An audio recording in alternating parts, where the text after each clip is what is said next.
யாத்ராகமம் 34 அதிகாரம் 24 நான் புறஜாதிகளை உங்கள் முன்னின்று துரத்திவிட்டு உங்கள் எல்லைகளை விஸ்தாரமாக்குவேன். வருஷத்தில் 3 தரம் உங்கள் தேவனாகிய கர்த்தருடைய சந்நிதிக்கு முன்பாக காணப்பட போயிருக்கும்போது ஒருவரும் உங்கள் தேசத்தை இச்சிப்பதில்லை. கர்த்தர் இன்னைக்கு நமக்கு கொடுக்குற வார்த்தை, உங்கள் எல்லைகளை விஸ்தாரமாக்குவேன்.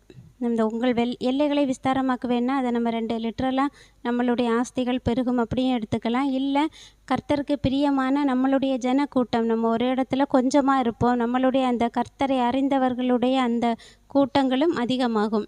அப்போ நம்மளே யோசித்து பார்க்கலாம். நம்மளுடைய வாழ்க்கையில் இப்போ நம்ம ஒரு ஊரில் இருக்கிறோம், நம்மளை சுற்றி இருக்கக்கூடிய எல்லாருமே கர்த்தரை அறிந்தவர்களாக இருக்கிறாங்களான்னு பார்த்தா எல்லா இடத்துலையும் கிடையாது. அநேகர் புறஜாதிகளாக இருப்பாங்க, கர்த்தரை அறியாத ஜனங்கள் இருப்பாங்க.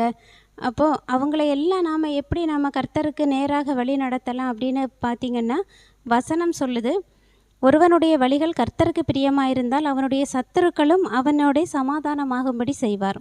நம்மளுடைய வழிகள், அப்போ நம்ம அடுத்தவங்களை கர்த்தருக்குள்ளே நடத்தணுன்னா முதலாவது நாம் கர்த்தருக்கு பிரியமாக வாழணும். நாம் கர்த்தருக்கு பிரியமாக வாழும்போது நம்மளுடைய சத்துருக்கள் கூட நம்மளோட சமாதானமாகும்படி செய்வாங்களாம். முதலாவது நம்மளுடைய சத்துரு, நம்மளை சுற்றி நிறைய சத்துருக்கள் இருக்கிறாங்க, அவங்க திருந்தலைன்னா காரணம் நம்ம தான். ஏன்னா நம்மளுடைய வாழ்க்கை கர்த்தருக்கு பிரியமானதாக இல்லை.